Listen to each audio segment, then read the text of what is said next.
Ok.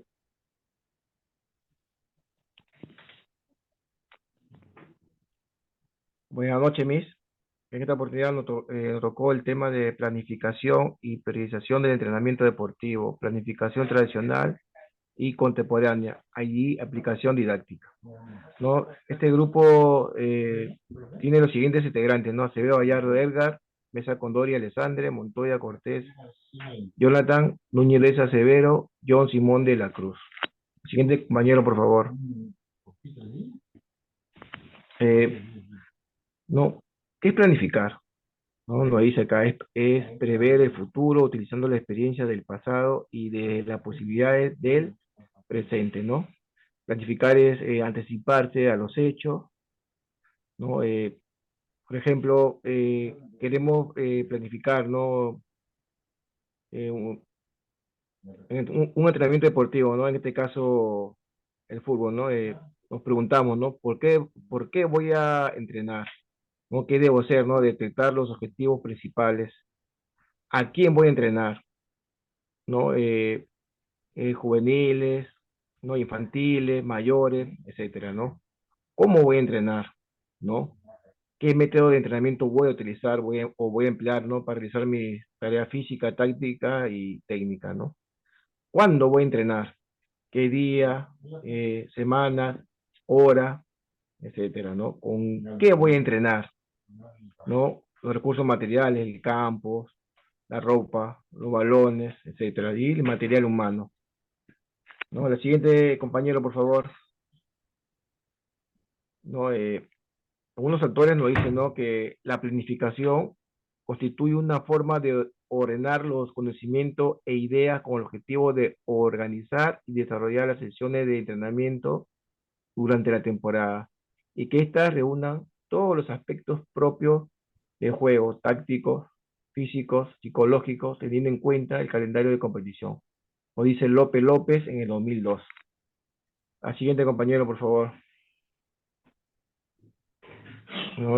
Objetivo de la planificación, ¿no? Este proceso consta de 7 etapas, ¿no? El diagnóstico y análisis de las condiciones, ¿no? Eh, ¿No? El diagnóstico, ¿no? Es saber, ¿no? Lo que se ha realizado anteriormente, tener datos, ¿no? Una recolección de datos del trabajo anterior, para así anticiparse a los hechos reales. Definición de objetivos, ¿no? Establecer dónde se requiere llegar para mejorar el rendimiento del deportista, definición de la carga, determinar la cantidad y tipo de carga que se va a realizar o que requiere el deportista, los métodos y medios, ¿no? Escoger lo más adecuado, lo que mejor se adapta y características del deportista, ¿no? Teniendo en cuenta la edad y el deporte. La planificación, ¿no? Dividir los entrenamientos por etapas o periodos con objetivo y características, ¿no? La ejecución, ¿no? Ejecutar las tareas que se han planeado, ¿no? Ya sea, ¿no? Sesión, entrenamiento, microciclo, macrociclo, etcétera, ¿no? El control de entrenamiento, comparar los objetivos definidos con los resultados logrados para conseguir errores y ajustar el plan según se tenga alguna respuesta, ¿no? En sí, planificación, y la temporada se ve acondicionada principalmente a los factores del rendimiento en calendario de competición y el nivel de adaptación del deportista. Gracias.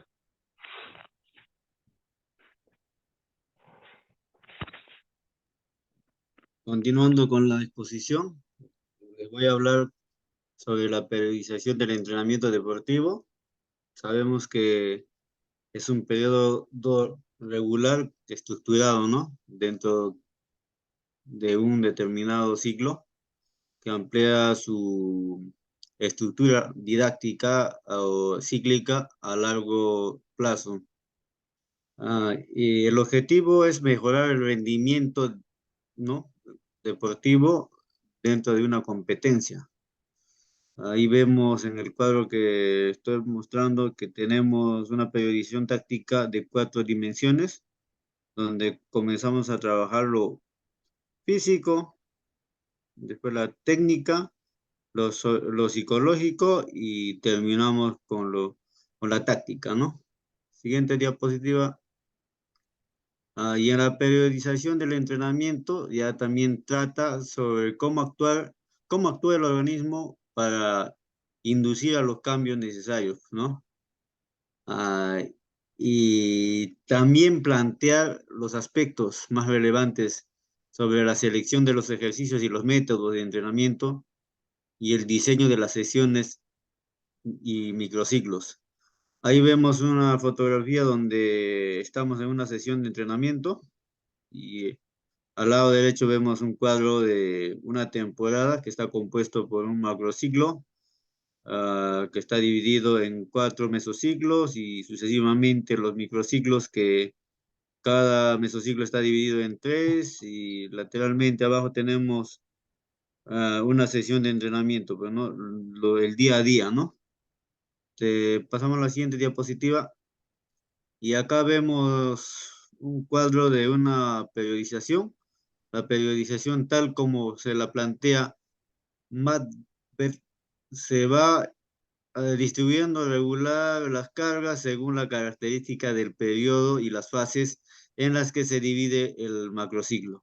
Acá lo hemos dividido en dos, en competitivo y preparativo, ¿no? El preparativo tiene dos fases, tiene fase uno, fase 2 y el competitivo tiene las tres restantes, ¿no? Como vemos el 3, fase 4 y fase 5. Y a la vez vemos que en el preparativo tenemos lo básico y el específico. Y en el competitivo ya tenemos el básico, pero menor intensidad, ¿no? Y el específico también tiene presencia. Y el competitivo que vemos ahí que está de color verde, también tiene un altibajo, ¿no? Como sea, las cargas se gradúan según la competencia. Y también sabemos que existen dos tipos de periodización, el tradicional y el inverso, ya que mi compañero va a comenzar a hablar de eso. Sabemos que el inverso es directamente a la competición, ¿no? Digamos que en este caso si es fútbol, el entrenamiento sería basado en fútbol, todo lo que va al fútbol, en cambio en el tradicional va de menos a más, con cargas bajas, y según vamos trabajando se aumenta la intensidad para así llegar a la competición. Eso sería todo.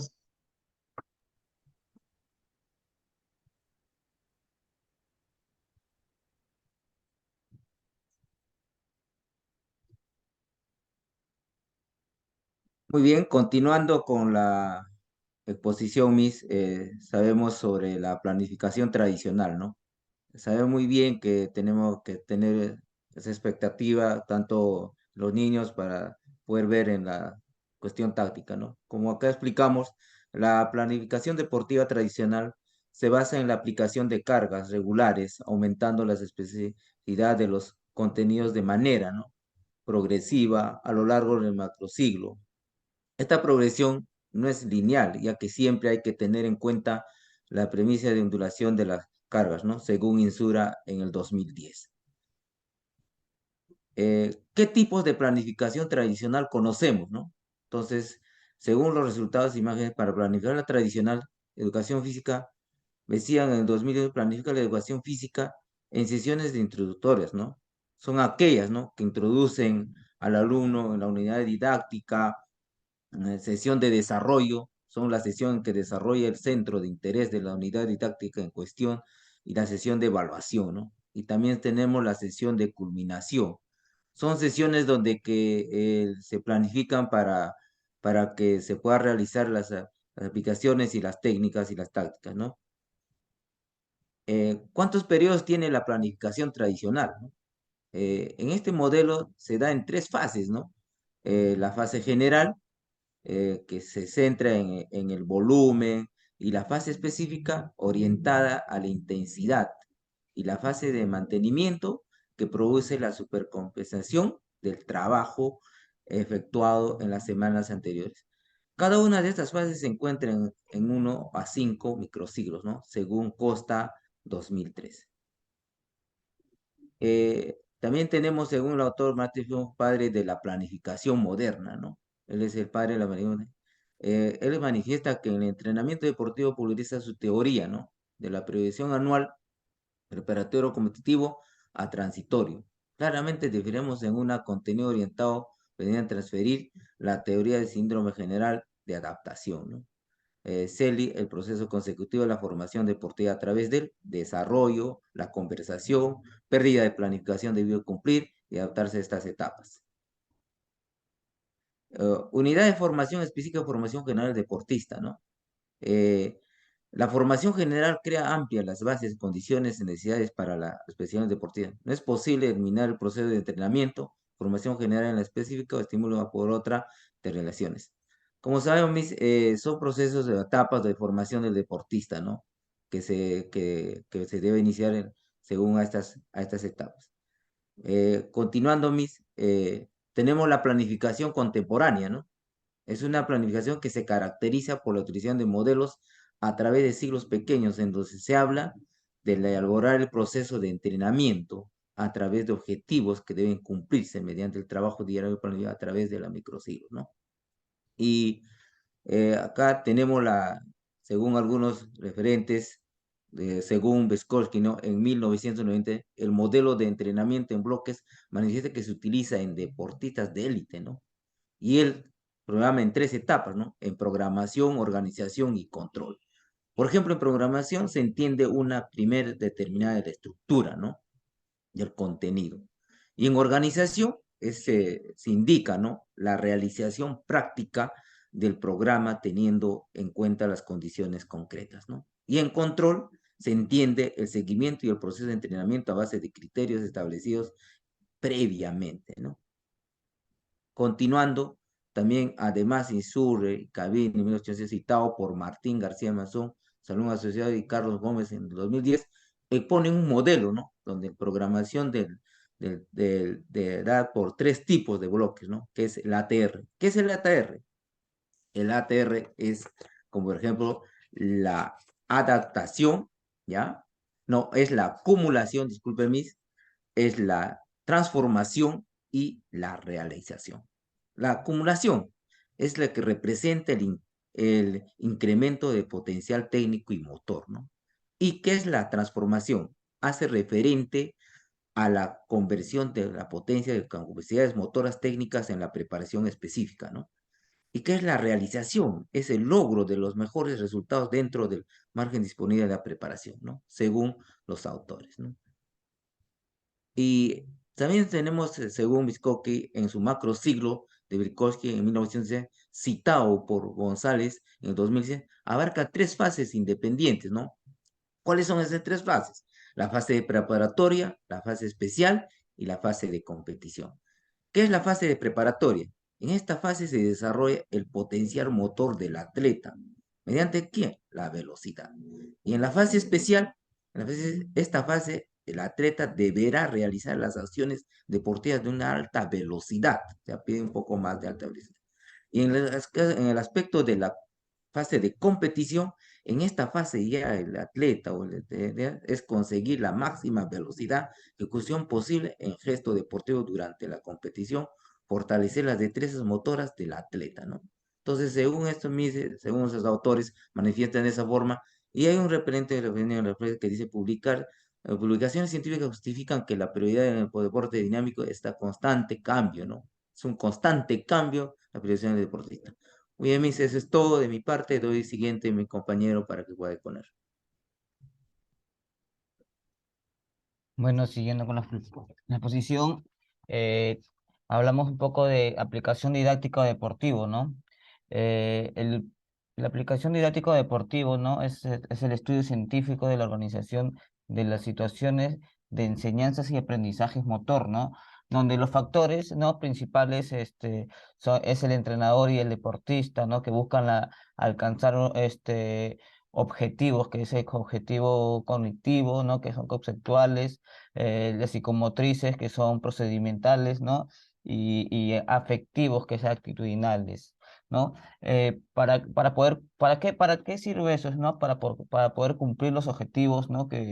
que se utilizan, ¿no? A los principios y métodos, ¿no? Que son contenidos, las estrategias, las metodologías y tareas que permiten a la preparación deportiva integral del deportista, ¿no? Siguiente, por favor. También tenemos la didáctica de deporte, ¿no? Todas estas diferencias se pueden resumir en manifestaciones en la obtención de resultados, ¿no? Metodología de las enseñanzas, ¿no? Relaciones interpersonales, ¿no? Estructuras de organización. Siguiente, por favor. Y dentro de los principios didácticos, ¿no? Vemos que ahí dice que reciben este nombre de una serie de normas que la experiencia en distintos campos educativos y deportivos ha venido a consagrar como principios generales a toda actividad de enseñanza, ¿no? El lector versado en temas deportivos puede ver un gran parecido con los llamados principios pedagógicos del entrenamiento. Este parecido no es casual, ¿no? Bueno, eso es todo, Miss. Muchas gracias, compañeros. Muchas gracias.